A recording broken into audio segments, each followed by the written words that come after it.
présente maintenant à Nathalie Conil pour sa présentation. Donc elle est de l'INERIS et elle va nous parler des carrières et des problématiques en lien avec le changement climatique. Par contre, il faut que je baisse, moi je suis petite. Voilà. Bon, je vais essayer d'aller vite parce que je crois qu'on est un petit peu en retard.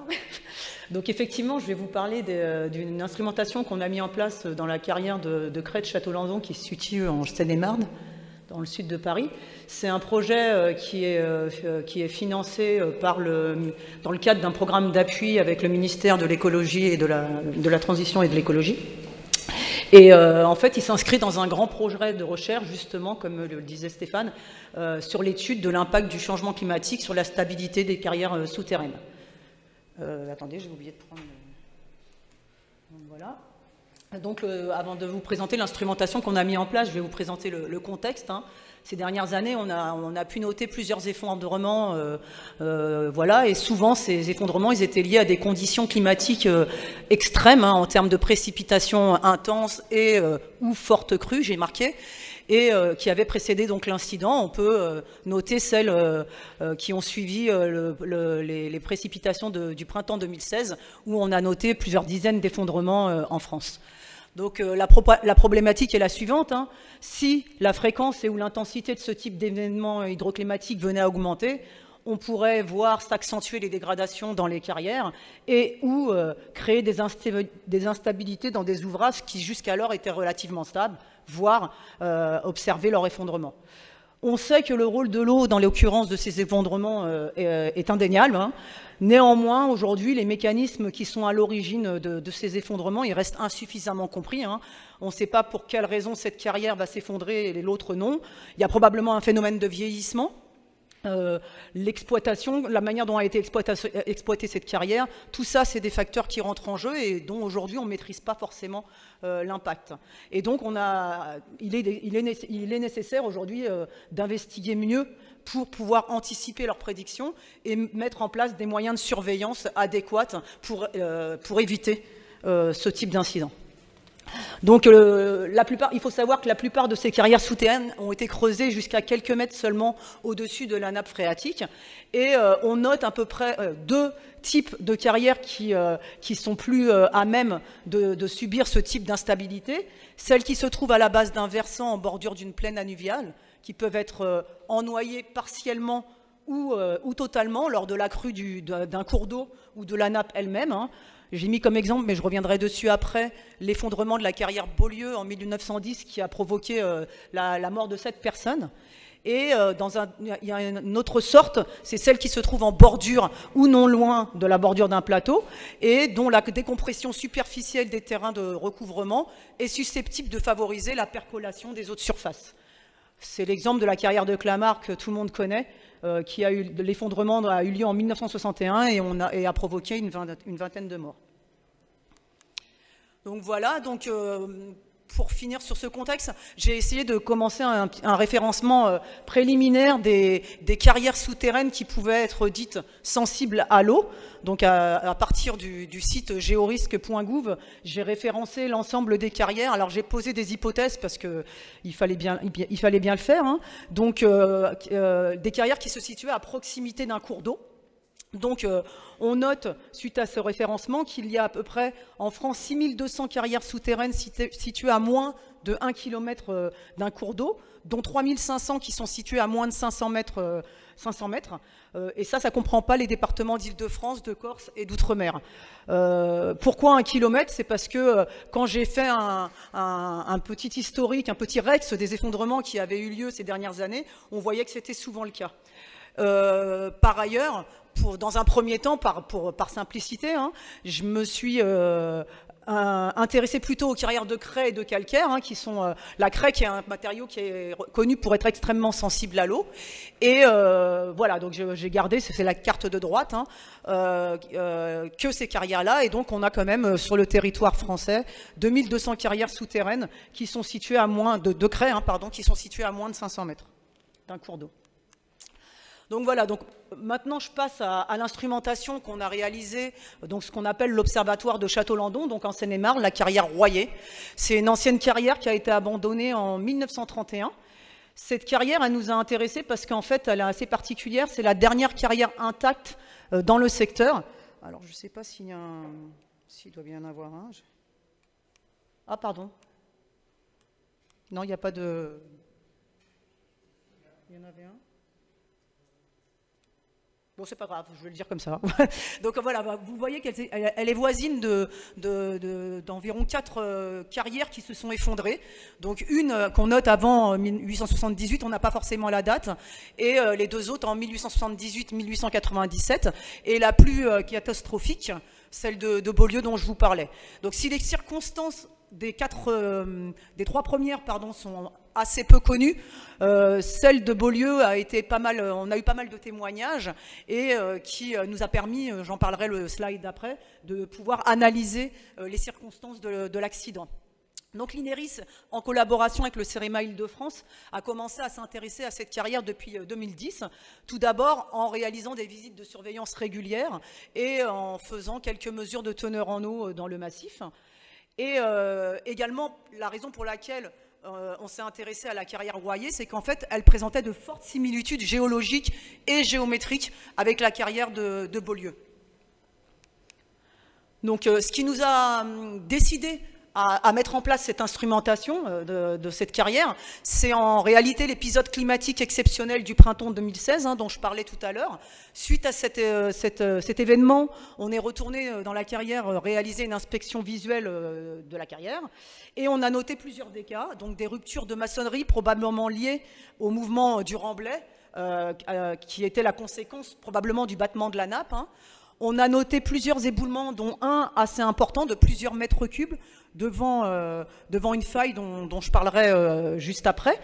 On a noté également la présence de circulation d'eau via le réseau karstique, donc via les terrains de recouvrement. En revanche, aucune entrée d'eau dans la carrière n'a été repérée. Donc ça faisait suite également à l'analyse qu'on avait pu réaliser, je le disais, de l'effondrement de l'hiver 1910, qui donc faisait suite également à de très fortes précipitations, puisqu'on parle de crues centenales. Et cette analyse qu'on avait réalisée, elle montrait qu'il y avait quand même 2 facteurs qui étaient à l'origine de l'effondrement et du glissement en masse qui avait suivi l'incident. Une montée anormalement forte et rapide de la nappe qui avait provoqué la saturation de la base des piliers et qui avait engendré donc la perte de résistance de ces piliers et leur rupture.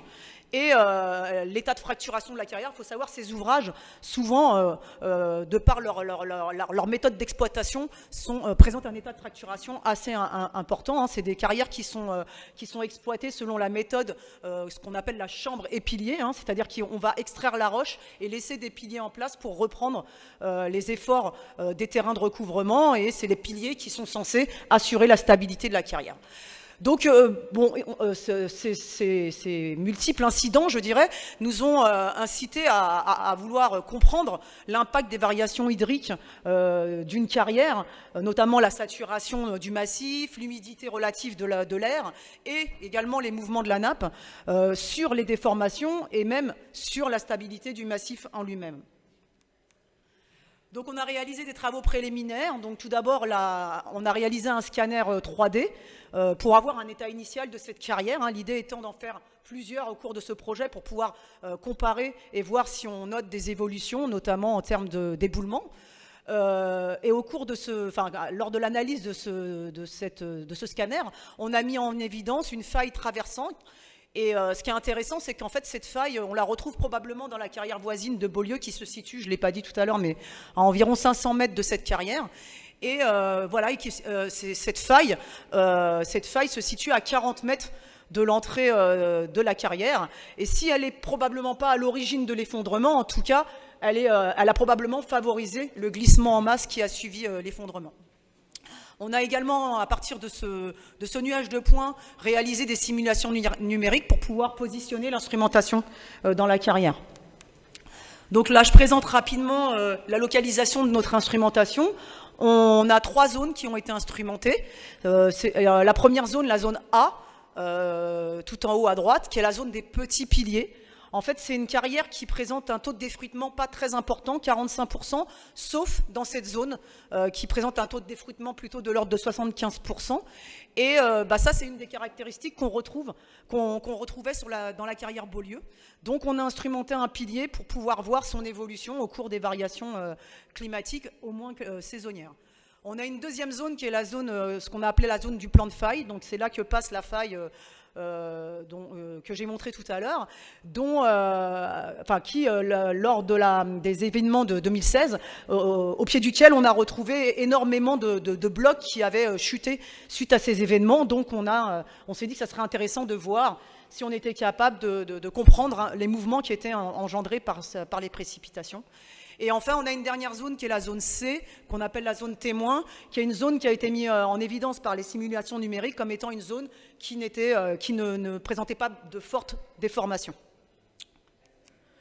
Donc voilà, donc je présente rapidement l'instrumentation qu'on a installée. Donc moi, je dis qu'on a deux phases dans cette étude. Une phase plutôt haut, c'est le suivi des caractéristiques hydrauliques du site, qui a pour objectif tout d'abord d'estimer l'évolution du niveau de la nappe au droit de la carrière. Pour ce faire, on a installé 2 piézomètres qui sont situés en amont et en aval hydrogéologique de la carrière. On veut également suivre l'évolution de la teneur en eau de la craie. Pour ça, on a installé 10 capteurs de teneur en eau volumique dans la roche qui sont répartis dans les 3 zones de la carrière et 5 capteurs de pression d'eau, de succion. Pareil dans les trois zones, et ces capteurs sont installés à différentes profondeurs dans la roche pour essayer d'avoir le gradient hydraulique dans le massif. On veut également suivre le taux d'humidité de l'atmosphère interne de la carrière. Donc pour ça, on a installé 4 stations climatiques qui sont chacune constituées d'un capteur d'humidité relative et d'un capteur de température de l'atmosphère. Et enfin, on a dans l'idée de vérifier l'existence d'éventuelles circulations d'eau descendante via les terrains de recouvrement, et on a mis en place un pluviomètre dans la carrière pour suivre les écoulements d'eau. Concernant les suivis des déformations du massif, de la phase solide, on veut mesurer les déplacements du massif, alors dans le pilier et également à différents endroits dans les galeries. Donc pour ça, on a installé des extensomètres à fil et des extensomètres en forage à double ancrage à différentes profondeurs. On veut mesurer les déplacements de la paroi au niveau du plan de faille et mesurer les déplacements du remblai. Donc pour ça, on a installé parallèlement à des extensomètres 2 radars dans chaque zone pour mesurer les éventuels déplacements. Voilà, et on suit également l'évolution de la fracturation, donc en complément des relevés visuels qui sont réalisés périodiquement par le CEREMA. Voilà, donc pour ça, on a installé un fissuromètre pour mesurer l'écartement d'une fracture et un réseau acoustique qui est constitué de 4 microphones qui sont répartis dans la carrière pour essayer d'identifier d'éventuels craquements ou chutes de blocs. Donc voilà, donc l'installation elle s'est achevée en juillet 2020. On a mis environ une quarantaine de capteurs. Aujourd'hui, le dispositif il est quasi opérationnel. Je vais vous présenter. Les mesures peuvent être suivies en temps réel sur le portail web Scenaris, donc je vais vous présenter dans les slides suivants. Comme j'ai envie de dire, comme tout projet d'instrumentation, on a rencontré des difficultés. C'est vrai qu'aujourd'hui, j'ai choisi un peu d'appuyer là-dessus pour pouvoir amener un peu des discussions, notamment dans les tables rondes. Donc, notamment avec les capteurs de teneur en eau et les capteurs de succion, qui sont des capteurs qui sont très difficiles à mettre en œuvre, notamment dans ce type de matériaux, parce que même si la craie, notamment celle de Château-Landon, est une roche assez tendre, c'est vrai que c'est souvent des capteurs utilisés dans des sols qui sont plutôt meubles, et du coup, c'est très difficile d'avoir un bon contact entre le capteur et le massif, ce qui fait que ça va biaiser la mesure. Et on a dû réaliser, après coup, malheureusement, des étalonnages en laboratoire. Voilà, au niveau des capteurs d'humidité dans l'air, le taux d'humidité dans ce type de carrière est extrêmement élevé, on est supérieur à 90%, ce qui fait qu'avec le type de capteur qu'on a installé, on va augmenter l'erreur sur la mesure. Et en plus, on rencontre pas mal de problèmes de condensation, ce qui vient beaucoup biaiser les résultats qu'on a, alors qu'on attendait de ces mesures une précision assez importante pour l'interprétation de nos données, notamment de déplacement. Et puis les radars, les radars, je ne dirais pas qu'on a rencontré vraiment des difficultés, mais c'est vrai que les mesures sont extrêmement variables, ce qui est assez contraire à ce qu'on mesure avec les extensomètres. Et donc aujourd'hui, on est encore en phase d'analyse de ces données, d'essayer de comprendre si c'est vraiment lié aux variations hydriques ou si c'est le matériel qui n'est pas forcément adapté à ce type de terrain. Et en plus, on a noté des chutes de valeur dont l'origine n'est pas encore vraiment bien identifiée aujourd'hui. Donc avant de présenter rapidement les résultats, je voudrais présenter le portail web iCénaris qui nous permet donc de centraliser et partager les données de l'ensemble de nos projets et notamment de ce projet-là. Hein. C'est un portail web qui fait partie d'une infrastructure, le Cénaris, Centre national de surveillance des risques du sol et du sous-sol, qui a été créé en 2006 par l'INERIS. Et sa mission, c'est donc de développer et de mettre en œuvre des outils et des méthodes pour progresser dans la compréhension des phénomènes d'instabilité et de rupture au grand, et notamment, bien sûr, dans le cas des carrières et des mines abandonnées. C'est un outil qui est assez intéressant parce qu'il permet l'intégration en temps réel de données instrumentales depuis n'importe quel lieu sur un serveur qui est centralisé et sécurisé, et il comprend des systèmes de télémesure multiparamètres qui permettent l'acquisition simultanée de différents types de mesures. Donc je vais aller vite parce qu'on est pressé, mais on acquiert des données géophysiques, des données géotechniques. Ça permet également d'acquérir des données via des sources externes, comme par exemple les données météorologiques via les bases de données de Météo France. Et c'est un outil qui permet le stockage de l'ensemble des métadonnées d'un même projet, comme les rapports, les photos et la gestion des incidents. Cet outil permet également la gestion automatique de certaines données.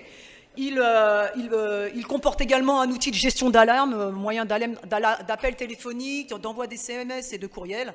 Et actuellement, on est en cours de développement de nouvelles méthodes de traitement, notamment pour la gestion des gros volumes de données, via notamment également avec l'utilisation de l'intelligence artificielle. Donc voilà, tout ça j'ai déjà dit.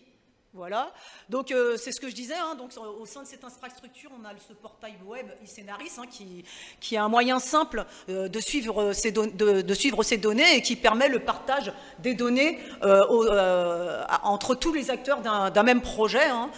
Il présente plusieurs fonctionnalités d'affichage, la possibilité de réaliser tout type de graphes, de créer, la création de tableaux interactifs, la possibilité de faire des cartographies interactives sur lesquelles apparaissent nos données, également les données de l'étude, hein, comme les coordonnées des capteurs ou des choses comme ça. Il permet de générer des bulletins automatiques de suivi des données et également de gérer, il a lui aussi un système de gestion des alarmes qui peuvent être configurés à partir des graphes qu'on a sur différents critères, donc dépassement d'un critère, absence de données, et suite à ça, l'envoi d'un email et également la génération de bulletins d'alarme automatiques. Voilà, donc le Cénaris, il assure la gestion de nombreux dispositifs d'observation et de surveillance en France, hein, une quarantaine à ce jour, avec une organisation très spécifique, une équipe de gestion de réseau, une équipe d'experts de permanence 7 jours sur 7, avec des procédures de surveillance et d'observation qui sont propres à chacun des sites qu'on surveille. Donc pour revenir sur le site de Château-Landon, on a donc mis en place une page web spécifique, hein, avec le même design pour chaque site, hein, donc une page de bienvenue, la possibilité de suivre des données avec les différents onglets. Et là, dans le cadre de Château-Landon, on retrouve les différentes zones, les différents types de mesures qu'on réalise, stations hydrogéologiques, sismo-acoustiques, etc. Donc les principaux résultats depuis la mise en service de l'observatoire, alors j'ai présenté ce transparent-là pour montrer que, on n'a pas eu, malheureusement j'ai envie de dire, hein, pour notre projet, on n'a pas eu la chance d'avoir des événements extrêmes au cours de ces 2 premières années, enfin cette année et demie. En revanche, on voit bien que les variations normales saisonnières que l'on observe ont un impact sur les variations du niveau de la nappe et qui sont parfaitement corrélées aux précipitations saisonnières. Et donc, je vous montre ça parce que ce n'est pas forcément le cas. Par exemple, si on parle des déplacements qu'on réalise dans le massif et la paroi, on voit bien qu'on n'arrive pas, pour l'instant en tout cas, à avoir un impact de ces variations saisonnières, du moins, je dirais, avec la précision de nos capteurs. En revanche, c'est ce que je disais, les mesures au radar, donc il y a un radar qui est fixé sur la paroi du plan de faille et un radar qui mesure la distance au remblai. Et donc c'est vrai qu'on a pas mal de variations, hein. Là j'ai mis celle à la paroi du plan de faille et celle au remblai, et des signaux parasites. Donc ça, c'est le fournisseur, enfin j'ai appelé le fournisseur, et c'est vrai que il semble que ça soit le défaut de ce type de capteur, et qu'il faudrait, c'est des signaux qu'il faudrait retirer pour réaliser l'analyse de nos données, mais malheureusement, c'est pas si simple, parce qu'en les retirant, on peut aussi rater des informations importantes sur notre suivi. Donc voilà, donc c'est quelque chose qui est en cours de réflexion et sur lequel on travaille. D'un point de vue sur l'état hydrique de la carrière, donc les teneurs en eau du massif, je le disais, donc on verra tout à l'heure que là aussi les valeurs sont stables, hein, on ne voit pas vraiment d'influence des variations saisonnières. En revanche, on s'est aperçu, puisqu'on a mis des capteurs en profondeur à 20 cm et 50 cm, que les valeurs semblaient, compte tenu de ce qu'on attendait, un petit peu trop faibles. Et donc on a dû retirer ces capteurs et réaliser quelques tests supplémentaires de manière à pouvoir améliorer notre système de mesure. Donc ils ont été réétalonnés en laboratoire. Les valeurs se sont avérées finalement très fiables, hein. On a fait la comparaison avec des mesures manuelles, hein, qui étaient calibrées. Néanmoins, on a remarqué quand même que ces valeurs étaient très dégradées, notamment si les pointes de l'outil n'étaient pas entièrement enfoncées dans la roche. Et donc on a dû mettre en place un nouveau protocole pour la méthode d'installation, en fabriquant notamment un gabarit pour pré-trouer la roche et permettre l'intégration totale des pointes. Donc je montre ici des images de ce gabarit, hein, les pointes se rentrent dans le tube, et ensuite on vient, après avoir percé la roche, nettoyer le forage, tuber le forage, aplanir le fond du forage, on vient mettre le gabarit pour pré-trouer la roche, c'est ce que je disais, et ensuite introduire le capteur au moyen d'une rallonge. Et la dernière image nous montre le capteur finalement installé. Et on est assez content parce qu'on a fait ça la semaine dernière en fait. Et on voit que depuis, les mesures semblent beaucoup plus cohérentes, hein. Cohérente, ça veut dire que normalement on s'attendait qu'en paroi, la roche soit plus désaturée du fait de son contact avec l'air. Et on voit que en fait, jusqu'à maintenant, on avait des mesures à 20 cm et à 50 cm qui étaient plus faibles que les mesures qui sont situées à 5 cm. Et depuis qu'on a réinstallé, les mesures sont bien remontées. Donc il semblerait qu'on a réussi notre mission. Donc voilà. Concernant les mesures de succion, alors là, on avait d'autres problèmes. Les mesures étaient extrêmement bruitées. On n'arrivait pas à stabiliser les mesures. On passait de la désaturation totale à des valeurs complètement aberrantes. Et en fait, on s'est aperçu qu'il y avait des interférences électriques avec les capteurs de teneur en eau. Donc, on a réalisé un séquençage de l'alimentation électrique de ces capteurs. Donc, depuis, on a des mesures beaucoup moins bruitées. Néanmoins, là aussi, les valeurs qu'on attendait, c'est pas vraiment, notamment en comparant avec les mesures de teneur en eau, c'est pas vraiment ce qu'on attendait. Et donc là encore, on pense que c'est probablement en raison d'un mauvais contact avec le massif. Donc ces capteurs, ils sont retournés en laboratoire, on est en train de les étalonner. Et on va mettre là en place également une nouvelle méthode d'installation pour essayer justement de régler ce problème. Pour les humidités relatives, c'est ce que je disais, hein, l'humidité relative, vous le voyez, là on est dans la zone B du plan de faille, elle est très stable, c'est la courbe rouge, on plafonne à 100%. À chaque fois qu'on va sur place, on a plein de gouttes sur le capteur, donc on sait qu'il y a une condensation assez importante. Et c'est vrai que c'est assez problématique parce que du coup, on ne peut pas du tout se fier à ces données pour l'analyse de nos données, notamment de déplacement, et voilà quoi. Donc je vais terminer là-dessus. J'aurai encore plein de choses à vous dire, mais bon, je pense que là, il est un peu tard et donc il faut terminer.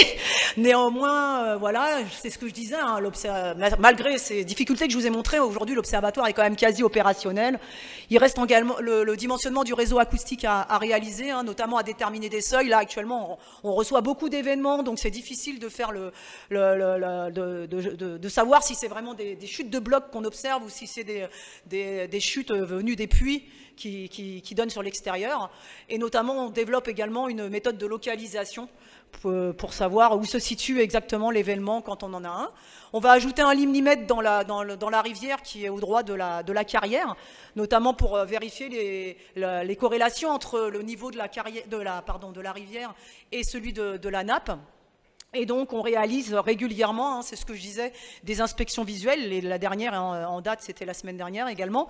Et on a réalisé la semaine dernière un scan, notamment pour la géolocalisation aussi de nos capteurs.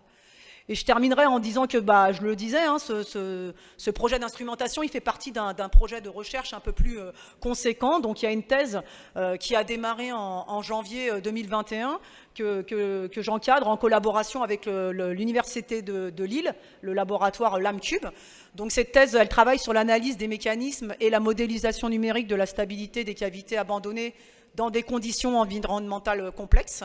Et donc, elle a deux objectifs, hein, la caractérisation du comportement de cette craie. Hein. C'est pas la première fois qu'on réalise ce type d'essai, mais c'est une craie qui est quand même très, très sensible à l'eau. Et donc, il y a un vrai challenge, notamment dans la mise en œuvre des protocoles expérimentaux qu'on va réaliser. Donc, les prélèvements ont été réalisés, des échantillons qu'on voit là, ont été réalisés en semaine 22. Et dans le cadre de cette thèse, l'étudiante va également développer un modèle de comportement de la roche pour ensuite réaliser des calculs de structure et notamment la reproduction de l'ennoiement d'un pilier. On est également en train de monter un projet ANR hein, en collaboration avec le CEREMA, entre autres avec le CEREMA Normandie Centre. Donc on a plusieurs partenaires hein, industriels et universitaires. J'ai mis une liste non exhaustive hein, des différents objectifs de ce projet. Mais notamment, on voudrait étudier les processus de transfert d'eau du site, hein, puisque l'eau peut venir de plusieurs endroits, je l'ai dit, des terrains de recouvrement, de la nappe, éventuellement si jamais il y avait une crue du loin, de l'extérieur, voilà. Dans ce projet, on voudrait mettre en œuvre un modèle réduit en laboratoire pour pouvoir appliquer de manière artificielle des événements extrêmes, si on n'a pas la chance d'en avoir un vrai d'ici la fin du projet. Et également tester de nouveaux moyens de mesure parce que nous, c'est des types de mesures qu'on n'a jamais testés dans le cadre des surveillances qu'on assure à l'INERIS et donc installer des fibres optiques pour avoir des mesures plus continues et comparer avec nos mesures plus locales. Et on voudrait également, de la même manière, pouvoir évaluer l'état des piliers par tomographie électrique pour pouvoir comparer nos teneurs en eau, et pareil, nos mesures de teneur en eau locale à des mesures beaucoup plus volumiques. Ça, c'est des essais qui seront faits par le CEREMA. Je vous remercie de votre attention.